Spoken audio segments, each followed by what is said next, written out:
Hello, Blazers. Welcome to episode 154 of UAB Green and Told. Original debut, Monday, July 14th, 2025. Through this podcast, we're able to share stories from members of the UAB community. Looking for past episodes? Find UAB's most downloaded podcasts at alumni.uab.edu/greenandtold on Spotify or the Apple Podcast app. And while you're there, leave a written review so more alums can listen in.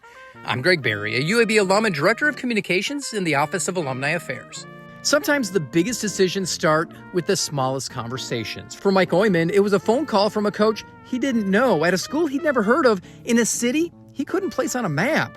But as we'll learn, that call would set the course for everything that followed. Coach Kaufman, you want to come to UAB? I'm like, I've never heard of it.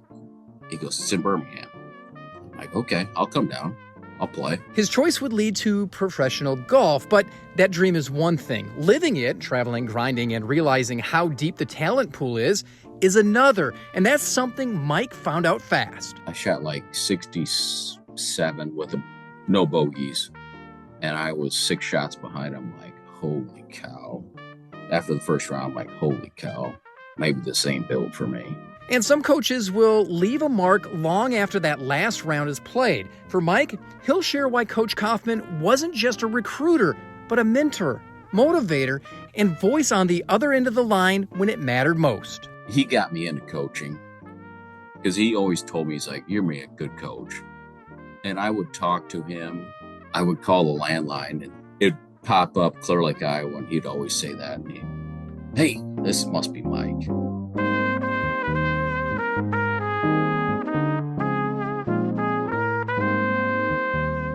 Today's a first for me, hosting someone I've known for over 20 years, dating back to my days covering high school sports 1,000 miles away in Iowa. Mike Oimoen's story is packed with fairway adventures, bunker battles, and a few surprises off the tee box. From a cold call from UAB to the grind of pro golf to finding his swing in coaching, Mike's journey proves that the best rounds aren't always on the scorecard, but in how they shape you. And for him, despite a standout high school career, D1 coaches weren't exactly calling. 3A Player of the Year. Don't get recruited by Iowa State. UNI, nothing. Go to Indian Hills. Brad Strachey recruited me. He leaves. Mike Hagan coaches me. Then I get 2-time first team all national tournament. So then Coach Kaufman at UAB recruits me and another guy from Indian Hills. Me and Brad Smith go there. So it was a 3-package deal. I mean, it was crazy. You were on 2 state championship teams. Yeah, you were team. Yeah. Were you kind of surprised that you didn't get recruited to play golf? I think it's because I played other sports and didn't focus on, which I think all these kids should play as many sports as they can, but I get it. They want to focus on a sport, but kids these days need to play more sports. How did playing basketball and football kind of help make you an all-around athlete when you were on the course as a golfer? Competing. You got to compete. Absolutely. Just competing and being around your teammates. And I know golf is it is a team sport, but you're out there by yourself pretty much. But then Indian Hills gave me the only offer. I'm like, my dad, he's like, you got to go to Indian Hills. I'm like, okay. Go to Indian Hills, play good down there. Then Coach Kaufman, you want to come to UAB? I'm like, I've never heard of it. He goes, it's in Birmingham. I'm like, okay, I'll come down. I'll play. So I went down there for 2 years, made the national tournament. 2008, we played in Purdue. I think we were the 7th seed at the national tournament. I mean, we had a really good team down there. I was fortunate enough to make the team qualifying wise. And so we're paired with UCLA and Alabama. There were some players that are still playing on the PGA Tour. And I'm like, what did I get myself into? When Coach said, hey, come down to Birmingham, come play at UAB. Yep. You hadn't heard of it. Here you are, a small town kid in Yep. North Iowa, choosing to come to Birmingham. When you set foot on campus, what were your first impressions? I'm like, whoa, this is big time here. we got to play the best courses in the Birmingham area. I mean, we played Old Overton, Shoal Creek. I ended up getting a job at Shoal Creek caddying. Oh, wow. We played so many good courses. Here's the thing about Coach Kopp. He donated his whole salary for coaching to the program so we could go to places. And most people don't know that. I mean, he passed away last summer, but what he did for us was unbelievable. And I don't think people realize that. But like Smiley, Smiley. So Smiley would practice with us when I was there. He was in high school. He would practice with him. I'm like, dude, you're good. But it was so fun that was one of my best experiences. And then after that, I played pro golf for 3 years. It didn't work out. I mean, you run out of money. That's the thing. I went to Phoenix and ran out of money, but I at least did it. That was the big thing to me. What is the biggest difference of golfing in Iowa, which it seems like every small town has at least a 9-hole course, Yep. and then playing in Alabama and even throughout the Southeast? I think the biggest difference is how nice the courses are. I mean, I run the golf course here, but those courses are unbelievable. I mean, I was fortunate enough to get to play all of them, but those things are prime time. I mean, Shoal Creek used to host Champions Tour event. I mean, Shoal Creek, I was lucky to get on there. And the coolest thing was caddying at Shoal Creek. And then we get to play on Mondays. We get to go out there and play on Mondays. I loved it because that's such a good course. And we'd have qualifying out there. I mean, Coach Kaufman used to get us. He'd get us on every course, and I loved that. That was a sales pitch for me when he recruited me. You found success pretty much every step of your career. You were 3A Boys Player of the Year in 2005 for Iowa. You're a 3-time All-State honoree, 2 state championships in high school as a team. Then you mentioned the junior college awards that you got, 3rd team honor, 4 medalists honor. And then you go on to win 2 Iowa State amateur championships. What was that like? Because that was going on while you were still playing at UAB. So I won the state am in 2008 at Davenport. I called a penalty on myself because the ball moved when I put my putter behind it. And I couldn't sleep if I didn't call this penalty, which did anybody see it? No, I saw it. So that was my big deal. So I called the penalty on myself. I'm behind I think it was behind by 3 strokes. And then come out, chip in on 15. I chip in out. And it's like, okay, 17. Make a putt on 17. Go into a playoff, and it's down in Davenport. Mm-hmm. And there's a kid there. Everybody's cheering for him. I'm just by myself. My dad didn't come. And we go to a playoff hole. I win it somehow. I hit it in the bunker left, hit it on the green, 2-putt, the kid 3 putts. And he was going to Iowa State. And I just kind of thought about him like, man, they didn't recruit me. And our team at UAB was really good. I mean, Zach Zucker, great player. Anytime he played the John Deere Classic or up at the 3M Open, I'd go watch him. He was awesome. He's playing a little bit still, but we had a really good team. The memories I have of that team are we got to play the best courses. We would fly everywhere. I mean, we got the best tournaments. And going against Alabama and Auburn, we were kind of like the 3rd string in Alabama. And I kind of learned that going through it. I'm like, boy, they really don't like us up here. You wind up getting a degree in business, if I'm not mistaken. Management.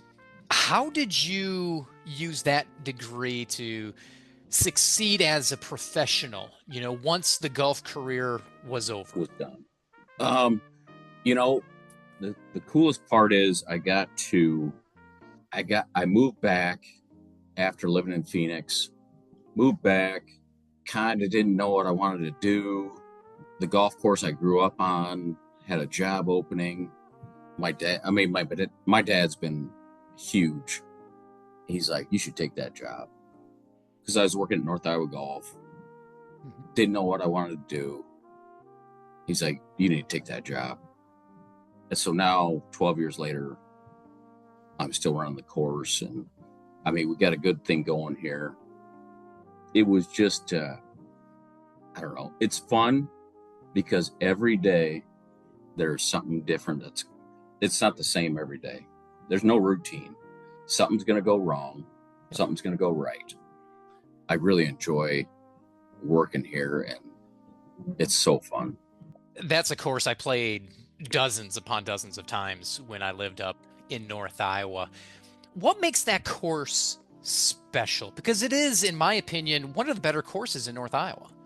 You know what? You got to hit it straight, but it's always in good shape. Jeremy Ameson does a great job. He's been the superintendent before I got here, so he's on year 15. We have great communication. He keeps it in great shape. I think it's really fun to come every day to work, and it's going to be something different. I think that's the best part of my job. The cool thing is it's good and bad. I live right next to the course. So my commute to work is about 1 minute. So that's awesome. Now, does it drive me nuts when I'm looking out my window and see people breaking the rules at the golf course? No. But it's fun. I truly enjoy it. So how often do you get back on that course and actually play? I play more best shots for fundraisers. Okay. I think last year I played about 10 times. It's just like when you get done with work, it's like, do I really want to go out here or not?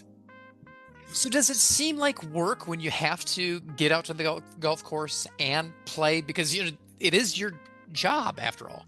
I don't think so. I just need to do a better job of getting out there and playing because all these guys want me to play. And I'm like, It's like if you're a swimmer, you want to go on a trip and go swimming, or you're a golfer, you want to go on a trip to go golf. That's the biggest thing to me is when it comes to your daughter being 15, I'm assuming she's playing for the Clear Lake golf team? No, she plays at Mason. Okay. What's it like watching her compete on the course? It's frustrating because I can't coach her, but I do enjoy when she wants to practice. Then I can help her. Does she listen? Sometimes. But, I help out with the boys and girls golf teams a little bit. I mean, that's the joy I get. It's like I can give back to them. Both teams have been very successful. We haven't won a state title for a while, but the girls' state title we won in, I think it was 22. That was huge. But I enjoy coaching basketball too. That's my love is basketball. People in Alabama, people that graduated from UAB, they're not going to know Clear Lake, Iowa like the two of us. Clear Lake is known for several things when it comes to athletics. Football, because they had fantastic run in the early 2000s and even dating back into the 90s. And then boys and girls golf. Why do you think it's kind of, I don't want to say it's a hotbed, but they found great success on the course playing golf for both sexes? Why do you think that is?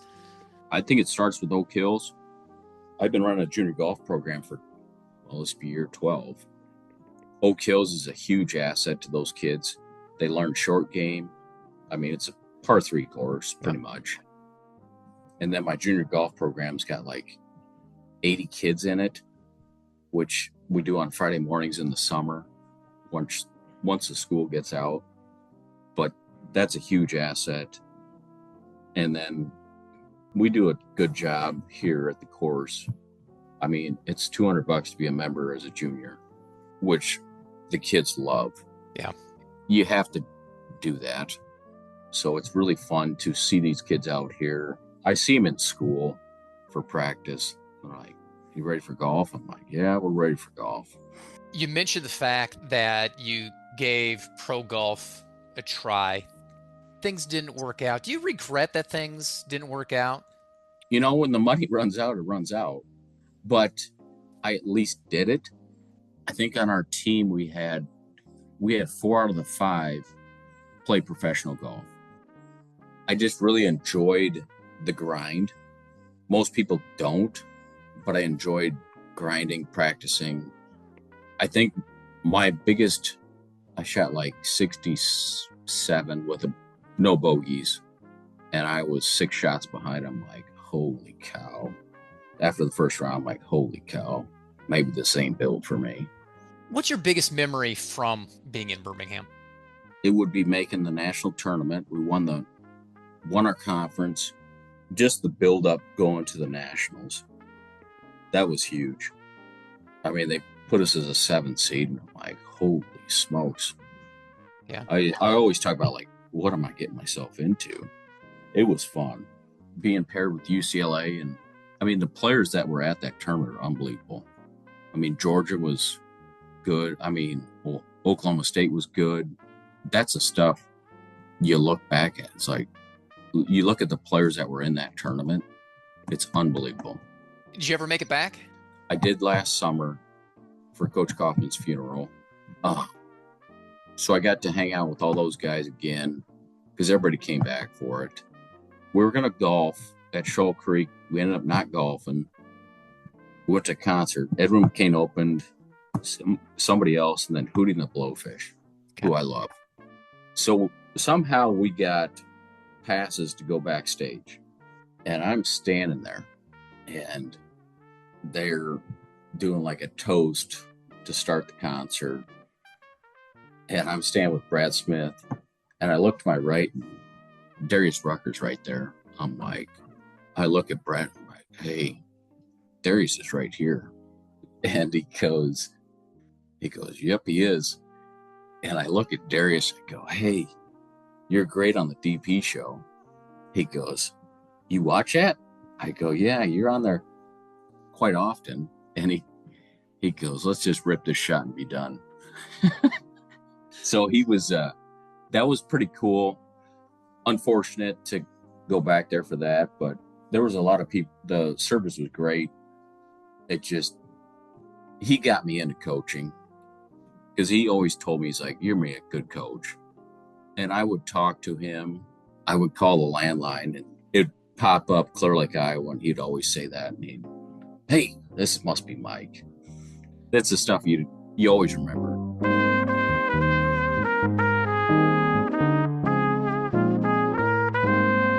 That's Mike Oimoen. He's a 2010 graduate of the Class School of Business, where he earned his degree in management.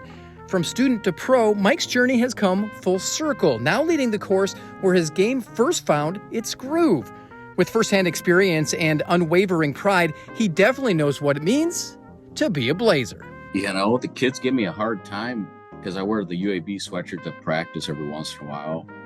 And they're like, you went to UAB? I go, yeah. I go, that's kind of my home. They gave me a chance. And the cool thing is they always get a kick out of me wearing a UAB sweatshirt because they're like, what is that? I go, it's a Blazer. No, that's a Dragon. I'm like, no, it's a Blazer. Be sure to check out past episodes of the UAB Green and Told podcast. Listen in at alumni.uab.edu/Green and Told. Have a story to share or know someone who does? Email greenandtold@uab.edu. Finally, be sure to follow us on social media. Just search UAB Alumni on Facebook, Instagram, and Twitter. Thanks for listening, and until next time, go Blazers.